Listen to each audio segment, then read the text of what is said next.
Welcome students. In today's class, we will go through two programs. The first program is to calculate the sum of even numbers and odd numbers in an array. And we will try to make use of dynamic memory allocation for that. And then we will try to work it out one more program wherein all the variables, whatever we use, we will not use any of the static variables over there. We will just make use of only dynamic variables. Okay. Now, these both programs, you are going to guide me and help me out in trying to write the code of that, because we have already studied the concepts of the dynamic memory allocation, and also we have seen a very good number of exercises. Now, this particular program, you are going to tell me how to write the code of this. Okay. Now, this program statement, read the program statement once again and understand. And then based upon that, you can tell me what are the statements I need to write it over here. What this N for? N. N for? So number of elements. Number of elements. So we need an array. That array should be declared as dynamic, right? So we require for that a one pointer. So int asterisk p, we need to store the sum of even numbers. So e sum, which will be having 0 value at the beginning. O sum for odd numbers sum. I for the loop variable, and n for number of elements which we want to store in the array. The array is not a static array here. It is going to be a dynamic array. So we no need to declare square brackets and a size there. We have to just make use of a pointer, which will then be defined to store those many elements. Next statements, what we should have. We want to display a message that how many numbers you want to enter in the array. Then read those many that particular number, and then declare the memory for those many elements, and then store it. What should be the next statement? Printf statement. Printf. Enter two numbers. Enter two numbers. How many elements? How many elements? How many elements? Right. In short, we can just mention that how many elements we want in the array. Then next, scanf. Scanf. Percentage d. What is the variable? Ampersand n. Next statement is for what? Declaring the dynamic memory allocation. How to do that?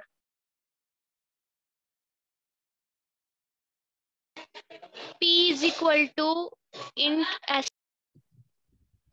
Int asterisk. Next. malloc. Which one we should use? malloc or calloc? malloc. malloc or calloc? I'm getting both response. Who said malloc?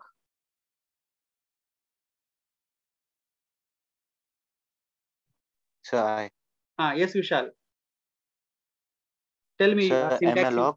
malloc. Bracket. N star. N star. Size of int. Size of int. Okay. Now, who said calloc? Sir, me. Yes. Tell me the corresponding statement. The p equal to. P equal to. In the bracket int asterisk. Calloc. In the bracket n. So n, comma, size of int. Now, Vishal, tell me which one is the appropriate statement.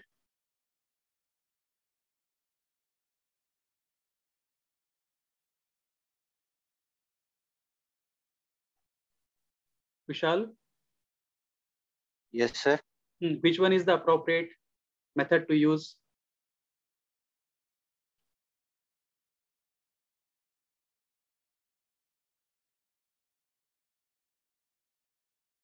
Charan? Yes, sir. Why we have to use calloc instead of malloc?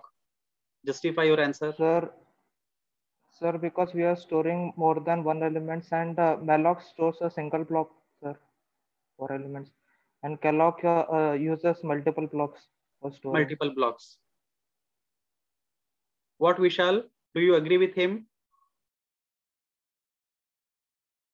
Yes, sir. Now here, understand that. Okay, everyone understand that. So here also, in this statement also, we get how many memory blocks? That is n multiplied by size of those particular integer variables. Suppose if n is 5, then it allocates 10 bytes. Here also, it allocates 10 bytes itself. Both the statements will allocate 10 bytes of dynamic memory.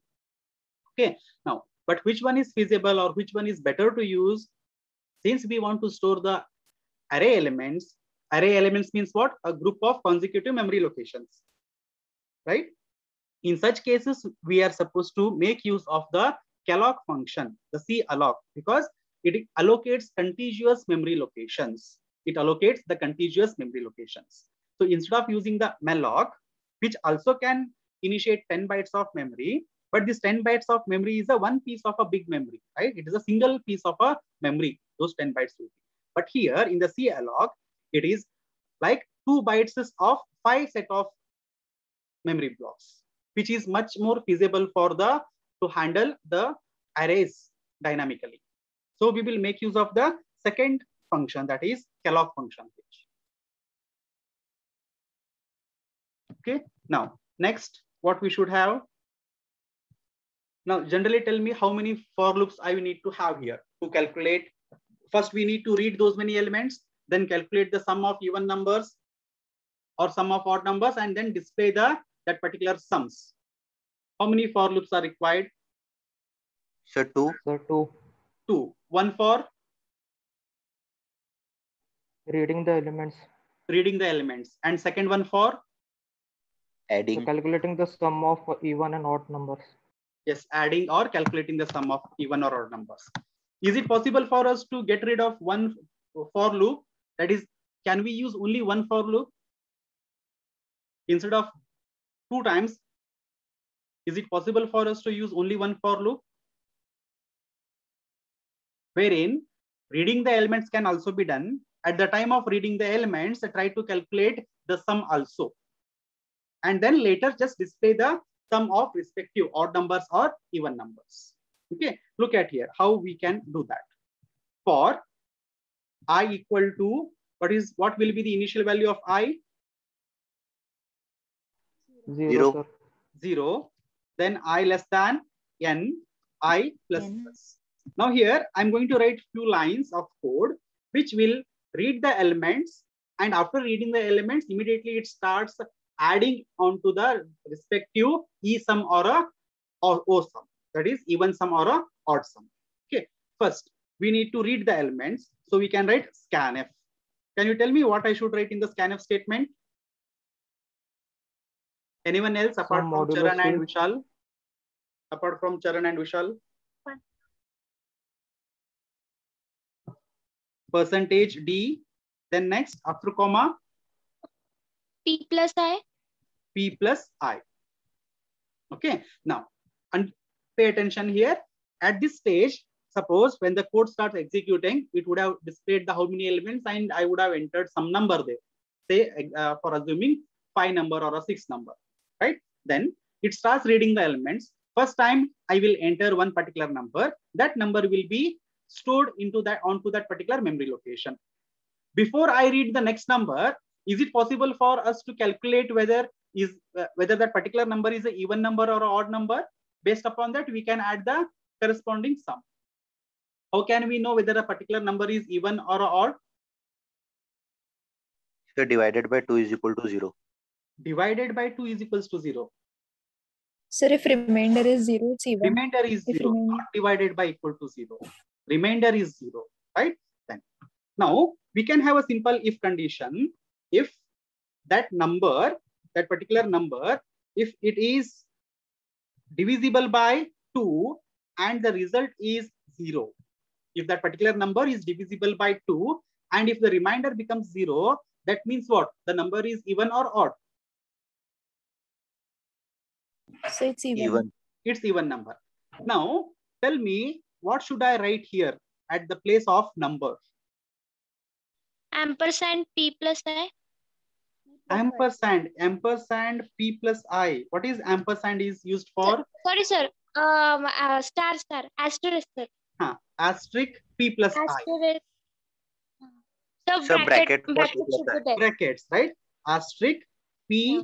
plus I modulus I. 2 equals to 0. Right? Now, look into the above statement.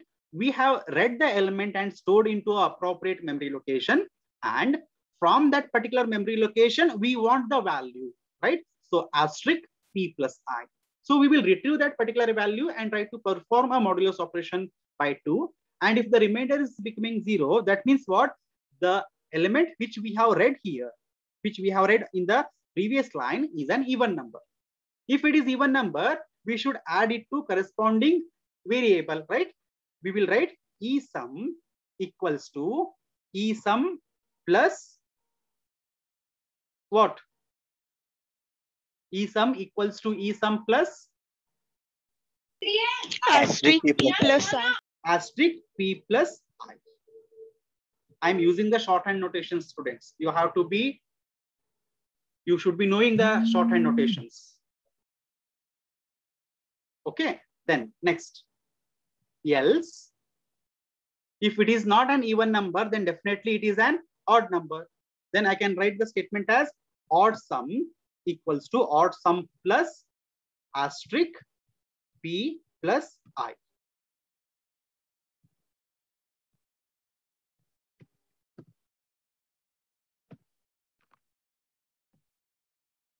Am I audible, students? Yes, sir. Yes, sir. Actually, I got disconnected for a couple of seconds. Okay. Understood this code here? Any doubts? No, sir. No, sir. Now, before we wrote this particular code, we were thinking that we require two for loops. One for loop for reading those elements and another for loop for writing these particular 4 lines. Now, what we did, we just took out second for loop, and whatever code we had for the second for loop, we had included it in the first loop itself. Right? Now, once the for loop gets completed, what we will be doing? We could have successfully read all the elements and we have calculated whether that is an even number or an odd number. Based upon that, the corresponding the variables E sum and O sum will get updated. And at the end, what we just need to do, we need to just display the values of those E sum and O sum. So let us write two printf statements. Printf sum of even numbers equal to %d/n. Since it is an even number, we will display the value of E sum, right? Then next, one more statement. Printf sum of odd numbers equal to %d/n and then O sum. And then last statement, freeing up that particular pointer. Let us compile the code. Let's see if there are any warnings or any errors. No, there are no errors, no warnings. Let's execute the code and see how many elements. The elements we can say 6, and then we did not include one more statement here. Okay, no worries. So let me enter 6 numbers: 10, 20, 30, 40, 50, and 60. Now, it is going into this way. What is the wrong, students, here?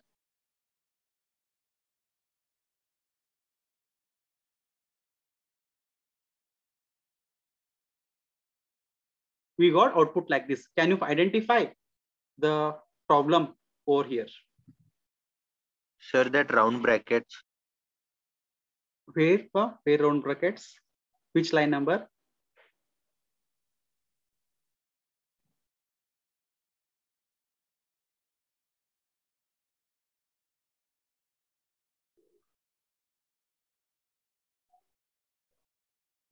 Look into the code and see.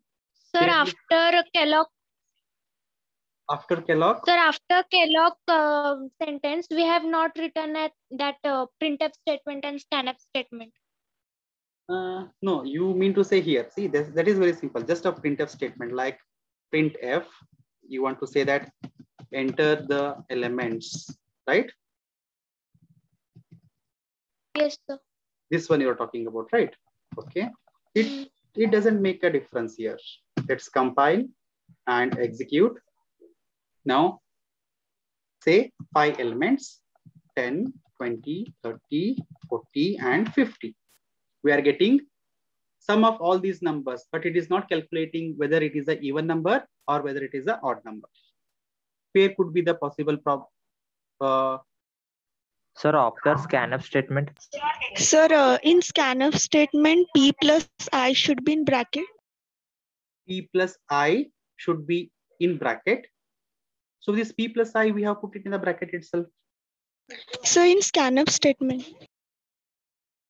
Here, no, here it is, doesn't matter. Here it doesn't matter. If we keep it a bracket here also, it will work in the same way. Check it out.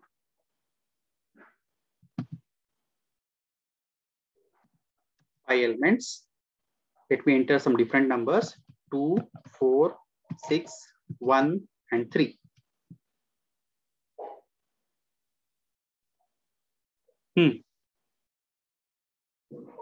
Now, did you get what was the problem?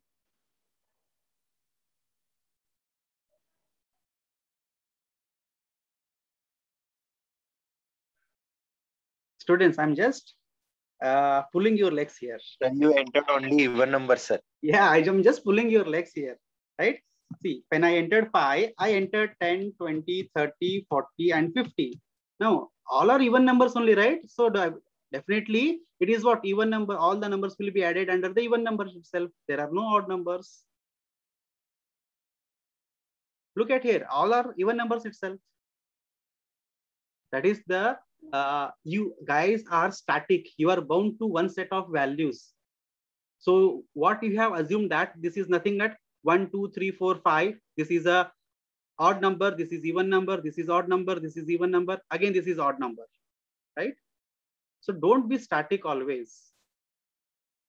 The program is correct itself. I'm just trying to understand your mindset here, right? If we remove this bracket also, nothing is going to happen. It is going to give the proper results only. Understood, students? Yes, sir. Right? These all are what? All are even numbers itself. So there will not be any odd numbers sum calculated. Fine.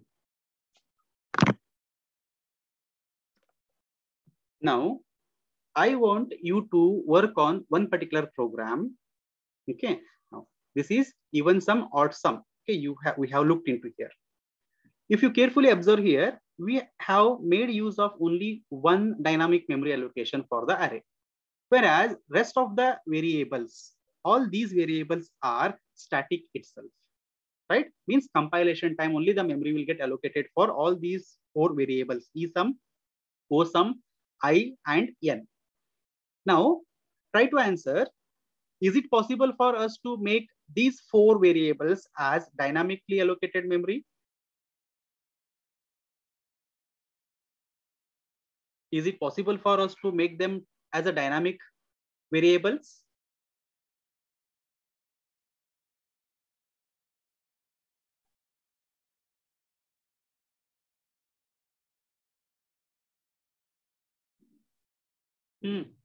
Answer me, respond to it.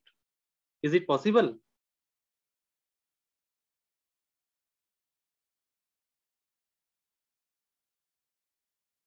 Am I audible to you?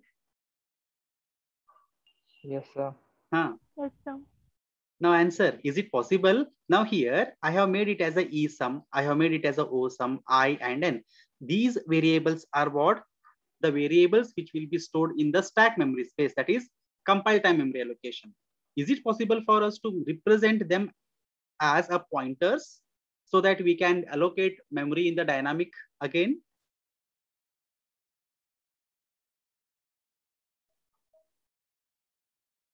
Something like this. So is it possible for us to write, say, int asterisk P asterisk E sum asterisk O sum asterisk I asterisk N?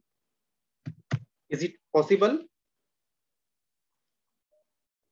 Yes, it is possible. We can have all the variables declared in the program to be dynamic. We can make them to be a pointers, and those particular pointers can be used to allocate memory dynamically. How can we do? Then you might get a particular question here. Sir, initially we are using this eSum and which is initialized to 0. How can we initialize it to 0? We can't do it directly straight away in this particular statement. We can't write something like this. eSum is equals to 0. We can't write it because this particular pointer is nowhere pointing. It is just a random pointer. It is not pointing anywhere. We call it to be a dangling pointer. It is not pointing anywhere. Okay, now to achieve this or to implement this, what we should do is that first we need to declare the memory for, say, I variable. Let me go from the first particular variable n. If I want to declare a value for this n using the pointer n, what I need to do? I need to write it as n equal to int asterisk. Since I need a single block, so I can use here malloc function, right? And what I want, a size of int. I just need a size of int. Now what happens here? This n is now a pointer which is pointing to an integer variable, dynamically allocated memory block. In the same way, I can represent the pointer I, which can be done in the same way here. The same statement I can represent over here also. Then next, I want two values, that is eSum and OSum. Again, eSum, I can write it as eSum. It is again a pointer now. This can also have the same statement. Okay, but after that, I want to allocate the eSum pointer with 0 value. To do that, asterisk eSum equals to 0. Understood these two statements? Yes, sir. Now, in the same way, I can write two more statements here for OSum as a pointer, and I can allocate the, or I can initialize the OSum. Now, these lines will help us in allocating memory dynamically, wherein we have the pointers. These all four are the pointers here. Okay. Now, this n pointer will be used to store the numbers of element what we want. The I will be used for loop. The eSum is going to be used for calculating and storing the even sum in the array.